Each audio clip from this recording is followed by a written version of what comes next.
Welcome to this week's edition of the Elite Money Market Update. I'm your host, Kristen Oakley, and I'm joined today by the one and only Patrick Marcel. He is the CEO and founder of the Elite Retirement Group. Patrick, it's great to be back with you. How are you doing this week? Doing great, having a great time. This is so much fun doing this with you. I love this, and fun. hopefully everybody's getting something out of it. For sure. I look forward to this every week, and I know you are so passionate about packing in as much valuable content as you can for our viewers at home. And today we have another jam-packed edition of the show. We're going to be talking about all things Social Security. And so, Patrick, I know in my work as traveling the country as a financial educator, one of the biggest questions folks have is, when should I start claiming Social Security? And as you and I both know, there are so many factors that come into play. I mean, just the mathematical complications alone. 81 different age combinations of when you can take Social Security, 96 different months to choose from, 567 mathematical calculations. So much goes into this. So my question for you to start the show is, what is the most important thing that you feel folks need to be taking into consideration when it comes to determining their own Social Security claiming strategy?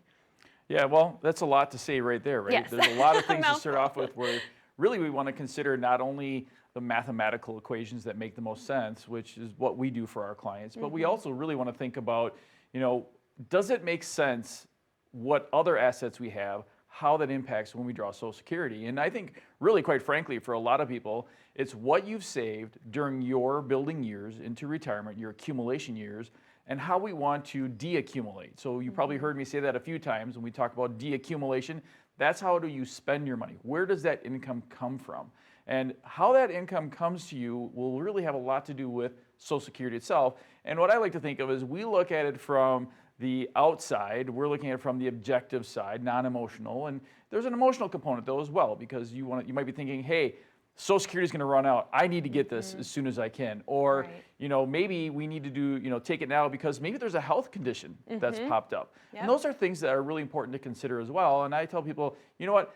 I am there to help you. I'm there to give you the recommendations, but at the end of the day, you're the boss. So. Well, and to that point, there's so many personal variables that can determine when the right time is for each individual of when they should claim. But let's back up a little bit and talk about just some of the basics. I think there's a lot of confusion out there about what someone's Social Security check is actually based on. So walk us through. How is it determined how much someone is going to receive in retirement with their Social Security? Well, actually, that's kind of complex all on its own to a degree, because first of all, they're going to look at 40 quarters of earnings.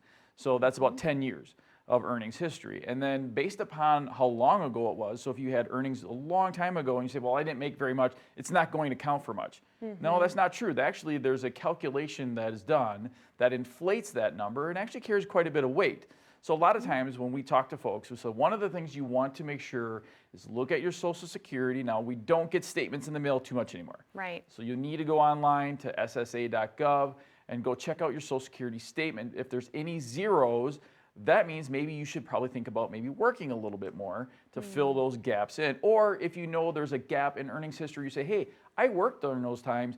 Make sure you get those corrected, because we've actually run across people that have had that. I was working with a couple and we were going over all their information. And I just mentioned to them, I said, okay, go over the numbers, make sure it's there. And they were looking at it and just even a quick scan, they said, hey, Patrick, I know I worked this 1 year here. And I'm like, well, here's what you do. Go and address it and see if you can get that changed. And they did. And it did fill in, and it does make a difference. Right. So, we have the 40 credits that are earned over 10 years. And, that's a really, really important thing from an earner. But if you're married, both of you don't need to have that earned income history. You can have one spouse with earned income history and the other spouse maybe doesn't have income history. That doesn't mean that spouse with no income history doesn't draw Social Security. And is that due to spousal benefits, or how does that calculation come into play? Yeah, exactly. You hit it right on the head. It's the spousal benefit. So that's a benefit of being married. There's lots of them. That's just another one, icing on the cake. But the spousal benefit allows you, if you were a stay-at-home mom or dad, you can still draw Social Security based upon your spouse's earned income history. And it's actually really, really helpful. And that in itself, you have to think about, how does that work? When do you do that? Because what they're going to look at is they're going to look at half of your spouse's in Social Security benefit, and that's going to be what you're entitled to. Now, if you retire before your full retirement age, or you draw Social Security before your full retirement age, they're going to reduce that amount. So definitely we have to pay attention to that, think about what that impact will be. Do we want to draw early? And then another thing we have to think about is that spouse that you're drawing off their benefit, Right. are they retired? Are they full retirement age? So there's some things we have to really consider and be careful of, but that's what we're there for. Right. And just to clarify, so it's the 10 years of your highest earnings, Right. right? Yep. So you had to have worked at least for 10 years because you get 4 credits a year, but then they're going to take your 10 highest earning years. Yeah, and I'm glad you brought that up because that brings up a really important point. Some people will say, well, what if I just keep on working, an extra year or two and don't retire as early? Won't that make a big difference on my Social Security? Maybe not. It may, but a lot of times it doesn't. You'll be really surprised on how much that Social Security or that the earnings that you had from the earlier years go up and create a nice benefit value for you in retirement. So sometimes it can be, but most times not so much unless you're making a significantly higher amount than you've ever made in your career. Right. That's important to know when you're trying to decide, should I go ahead and retire or not, right? Right, That's an exactly, impact Social exactly. Security. Well, you mentioned the term full retirement age. And I think, a lot of folks, if they're not aware of all these implications and all the factors that come into play, they can hit age 62 and think, yay, it's time to go ahead and claim. But you mentioned that they'll receive their full amount at their full retirement age. So can you walk our viewers through what determines someone's full retirement age, otherwise known as FRA? Right. So the full retirement age is really determined by your birth year. So when you were born, that will determine, and for most people retiring nowadays or planning to retire, it's 67. But there's proposed legislation right now that might push that out to 70. So there are some things that could really make a lot of changes happen in the Social Security world, but full retirement age is usually 67, but it all has to do with the year you were born. And then if you were born before a certain year, it actually could be 66 in a couple months. But for most of those people, most of them are retired already. Got it. Well, I know, Patrick, we have so much more to cover, and there's just so much in this subject, but we are going to have to cut to a quick commercial break. Can you share with our viewers what you have for them today? Well, we're going to talk about a couple more things that some of it are near and dear to my heart. We're going to talk about the difference between SSI and SSDI. We're also going to talk about how do you figure this out? What do we do to help you figure out what's the best way to draw Social Security? And that's really where it comes down to the Memories and Milestones Roadmap, where what we do is that's part of the planning process where we lay out, I call it mathematically, what's the best way to draw Social Security, and then we go over that with you and we make a decision together. What do you want to do psychologically, emotionally, what feels good for you, but also in the same token, we're going to share and give you recommendations based upon our best ideas and calculations. And you might be sitting there going, well, that sounds great, Patrick, but how do I get that? How do I get this, evaluation? And the roadmap has really been the big thing that we really like to have folks do. And we're offering you a free complimentary roadmap. All you have to do is call our office at 833-856-1392, or you can go to the website at retireidea.com, and you can see our calendars on there. You can schedule time with myself, Michael, or Victor. See us either in person, or you can call us and have something on the phone, which is just fine to get us started, but we needed to get that first step going, to get the ball rolling, and you can do that by calling us at 833-856-1392. Patrick, thank you so much. To our viewers at home, again, that number to call is on the bottom of your screen, 833-856-1392. You're also welcome to take out your smartphone, and you can simply scan that QR code in the bottom right-hand corner of your screen.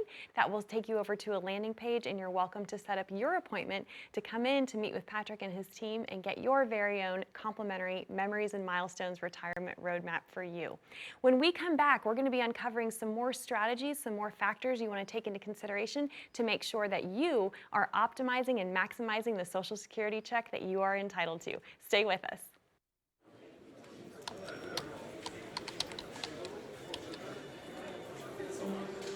The work never seems to end until the day it finally does. After nearly a lifetime on the job, you should be rewarded for all the time you spent working. Whether that's crossing off items on your bucket list, learning a new passion, or rekindling the love of an old one.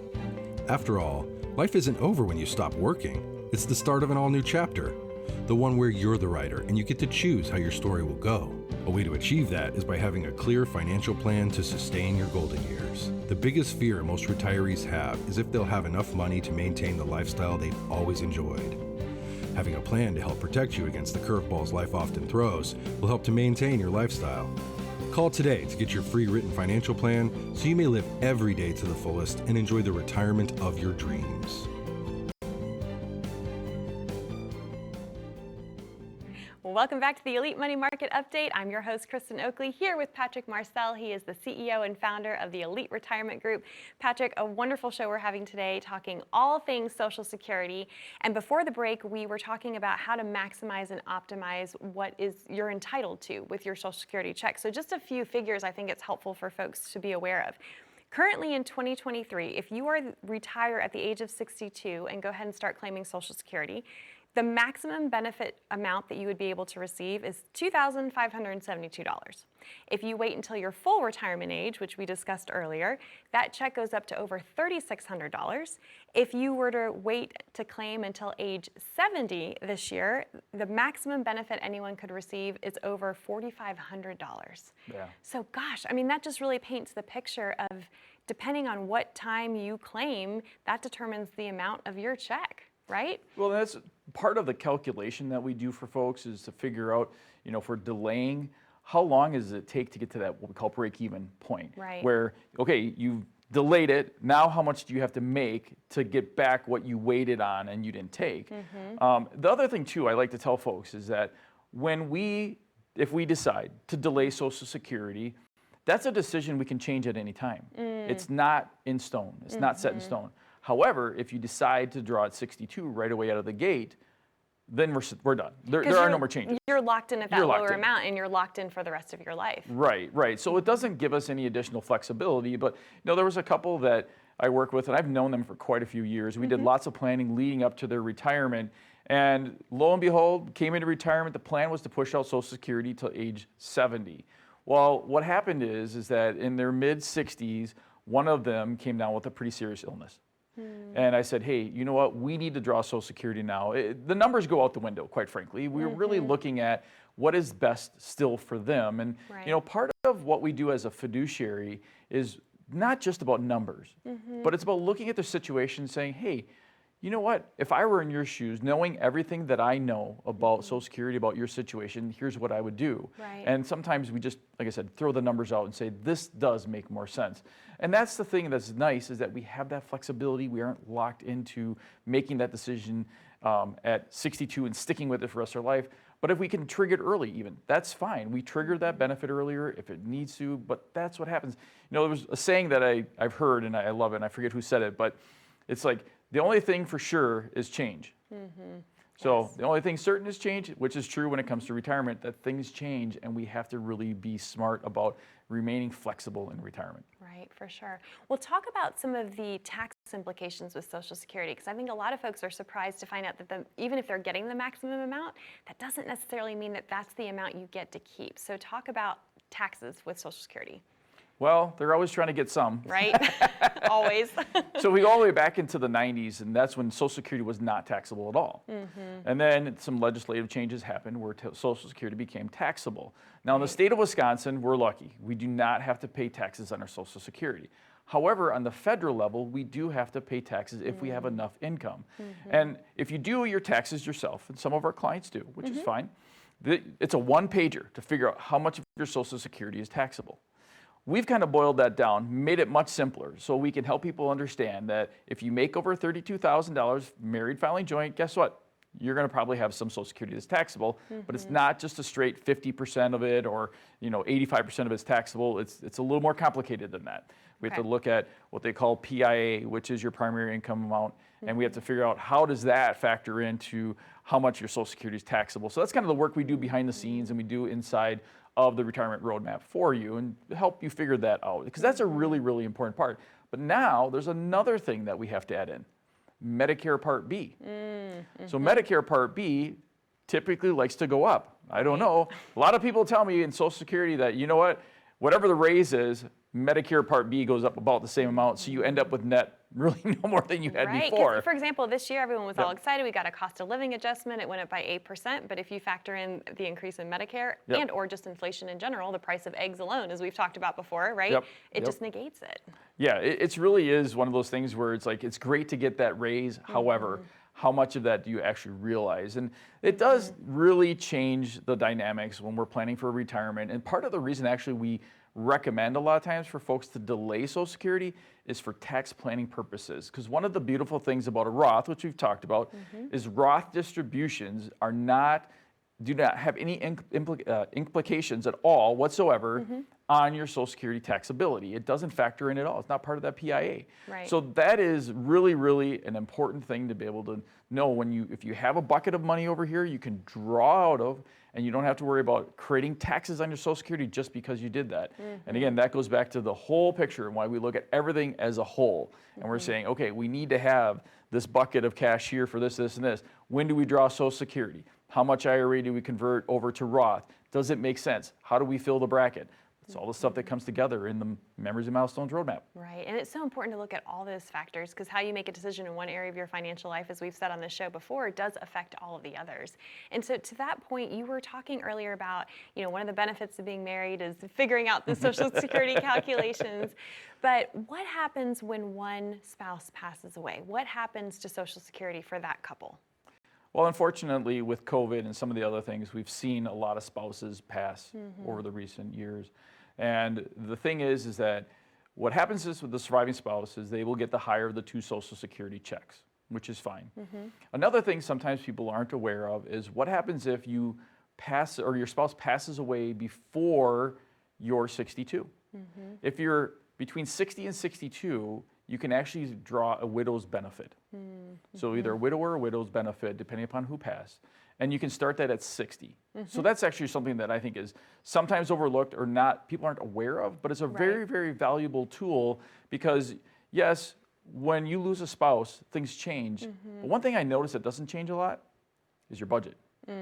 There's still a certain amount of spending that continues to go on. And when I first started out in this over 20 years ago, I noticed a lot of people were thinking that, well, spouse dies, half of my income needs are gone. I don't need to have this much expense for this, this, and this. And it was like, and I thought at first, I'm like, that makes sense, right? That seems logical. But over the years, as I've done more and more plans for folks, and I've seen people through these difficult times, I've noticed that, you know what? That's not the case. Matter of fact, what ends up happening is our income needs are probably fairly similar because people don't think about this one big factor, taxes. Taxes will basically double for the surviving spouse because all your brackets go in half and your income needs are relatively similar. Right, because no longer are you filing married, filing joint, you're now filing single status, which means you're in a higher tax bracket. Yeah, so it just makes it a lot more complicated. And, again, trying to take these topics and help folks understand how this works specifically for their situation. That's why we created the Memories and Milestones Roadmap. And that's a tool we use to take these complex ideas and concepts and put them in a format that's easy to follow along with and understand. And I think the timeline of events is a really, really great tool. And I just really can't encourage you enough out there as you're sitting at home, take advantage of our complimentary roadmap. I think it's very, very important that you have some sort of written plan in place to help make sure that you're on the right path to retirement.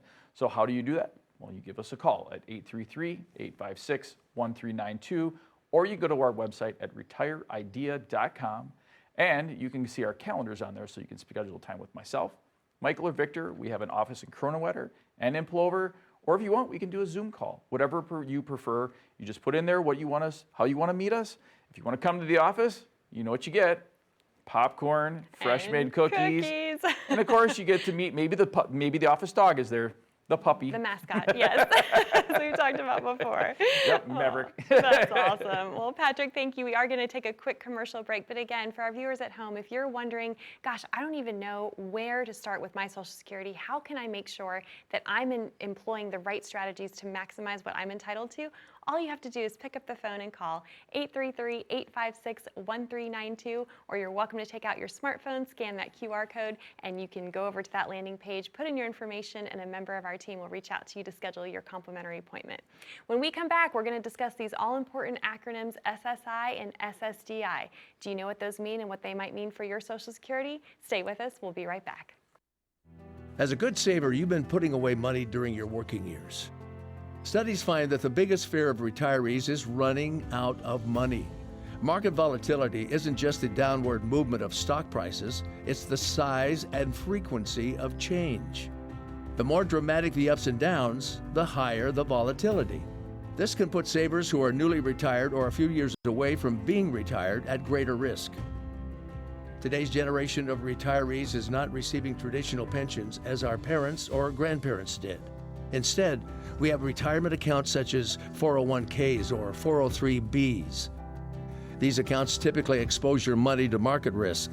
The last thing you want right before retirement is to lose a portion of the money you need for income. But how do you turn these accounts into a retirement income? Is it safe to keep all your retirement money sitting in the stock market? The last thing you want is to lose a portion of the money you need for income due to market loss. By working with a financial professional, you can learn how to turn a portion of your savings into an income stream for life and income for the life of your spouse if you're married. We all have moments in our lives when we wish we had taken action sooner. Don't let procrastination reign on your retirement parade. Act now before it's too late. Please call our office to set up your no-cost, no-obligation retirement income review today. Welcome back to the Elite Money Market Update. I'm Kristen Oakley here with Patrick Marcel. And Patrick, we've been talking about all things Social Security today. Such an important topic, such an important decision. But I know you mentioned a couple acronyms, SSI and SSDI, and I was wondering if you would unpack those for us. Yeah, so that's something that I don't think everybody necessarily is fully aware of because it doesn't always impact everybody. But SSI is Social Security insurance. So that is when you are getting Social Security and you're disabled, but you don't have enough qualifying quarters and or your parents aren't drawing Social Security. So if you're a child and you're disabled and you're drawing Social Security, you're going to start with SSI unless you have those 10 years or 40 credits. Once you hit the 40 credits, then you're going to be eligible for the SSDI. SSDI is actually fairly important, I think, because it's a pretty good sized step up for that claimer. And what does that stand for? Just for Social Security Disability Insurance. So that's going to be where that payment comes from. So I'm glad you asked me because, I like doing what I do. I do, and sometimes I get so wrapped up in the acronyms, I don't stop to think that they don't know. So that's why I love you. You always do that with me. You always help me bring you back to center. Yeah, put it in layman's perfect. terms for everyone. So I think that's great. But it is real important because, like my daughter who's working right now, and I think she'll be actually probably in the next 3 or 4 years, she'll actually have enough credits to actually go on SSDI, which will be a really big step up for her and it'll really help out. So those are some really important things for people that are dealing with some disabilities or don't have credits of their own to draw off of. Now, the other thing that's really interesting is if you do have a child with disabilities, I say child, and they can be adults, of course, but we always call them our child. Yeah, they're always our children. And you're drawing Social Security, they can actually draw SSDI because you're drawing Social Security. So that's actually a really, really big deal on that end. And there's quite a bit to know, but most people, they're just typically drawing the Social Security, and that's pretty simple from that standpoint, whether you're drawing at 62, 65, 63, whenever. Like we said, there's a ton of points that you can draw Social Security in different ways you can do it. And that's kind of where we help out, though. We just try to take the stuff that's more complex, simplify it, and put it in a situation that'll make it understandable for folks that we're working with. That's so important to know. I mean, this is such a key decision, as you pointed out, that can affect then the rest of your financial life. And I think what's fascinating is a lot of folks maybe don't realize, Patrick, the difference between talking with someone like yourself or simply calling the Social Security Administration. But the reality is, if you call the Social Security Administration, legally, they're only allowed to give you information. They're not allowed to give you that personalized advice. And so what you're talking about is really being able to sit down, look at everything from a comprehensive, personal, holistic perspective to see when the right claiming strategy and timing would be for that individual based on all these different factors we've covered today. Yeah, I would say my experience personally dealing with the Social Security Administration office in Wausau has been pretty good, quite frankly. But I've heard different stories that, sometimes it's not easy. And you might ask them questions that they quite frankly just can't answer because that's not what they're there for. They're just to tell you what the benefit amounts are. So yeah, that's why we work hand in hand with those folks. Because I think it is important to have a rapport and some establishment of like, who is that person on the other end or the office? Where is it? And they're actually pretty easy to work with to get in to see them. I think that's pretty easy to do that. But there is definitely two parts of it. Here's your benefit, what it is. And actually, a lot of people now are getting more internet savvy. You can go right online at ssa.gov. And you can, if you haven't done this, I would suggest doing this. Go on to ssa.gov and then set up your login. They're going to ask you some questions. It's going to take a little bit of time. Hopefully you remember what car you owned in 1983, because they're probably going to ask you that. But they're verifying your identity. Get that set up, because there's also a lot of different things you can do. You can pick different retirement dates. You can do a bunch of different There's things a there. calculator on There there is. that you can actually, Yep. I was doing that recently just for myself, just because I was curious and playing around with it and putting in the different numbers. Okay, what happens if I claim at 62 versus Right. my full retirement age versus age 70? Well, and I think what it does for the consumer is it allows them to be a little more educated when they come in and sit down with us, because they know what benefits are available out there. Right. Our job is to take that number, that amount, and say, when is the optimum time for you to draw? And why does it make sense to draw at maybe 65 or 66 or 70 or whatever the number ends up being? And then we'll do that via the numbers. We're going to look at the numbers. We're going to say, this is what makes the most sense. This is how it all works. Now, I'm very lucky because I have the opportunity to work with a really, really tremendous team back in my office. And we have access to chartered financial analysts, and we have access to certified financial planners that help us put all this together, plus my personal team, right? So I have Amelia. She loves it. We talk about her, and she's Yes, hi, amazing help. My wife, Alyssa, who's amazing. And of course, we got the guys. We have Victor and Michael, and we just, Michelle, and we have another new gal, Ashley, and they're all there to help support make these things happen, get the plans together so we can deliver something of high quality to you. And we just can't really say enough positive things about the support they provide and how this all comes together for you. And really, most of our clients don't even know this. It's all behind the scenes. They don't know Right. that all these people are working hard in the background to put this Doing together all the for them. heavy lifting, Yeah, right? absolutely. And the thing is to do this, you have to have a passion to do it. And I think that everybody that works in our office is very passionate about helping people. And you see it. It comes through. It's something that you can't fake it. Right. It's either you have it or you don't. And people genuinely care, and they want to see our clients succeed. And I think that's why when we talk about offering up the free financial plan, I think it's very, very important. Yes. It's something we enjoy doing and we love doing. So go ahead, give us a call at 833-856-1392 and get your retirement roadmap. Patrick, thank you so much. To our viewers at home, thank you so much for watching. The reality is there is no substitute for sitting down in the financial planning environment, taking a look at all these different personal factors to determine when is the best time for you to claim Social Security. Thank you so much for watching. Be educated, be empowered, and most of all, be prepared. We'll see you next week.